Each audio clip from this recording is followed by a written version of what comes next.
Hello guys, welcome to TechTrick tutorial. In today's video, I will show you how to make infinity in Infinite Craft. So in order to do that, let's head over and put water right here. And let's put fire on that.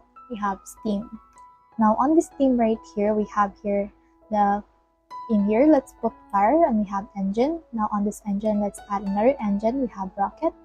And then on this rocket, let's proceed to add another rocket. And now we have satellite.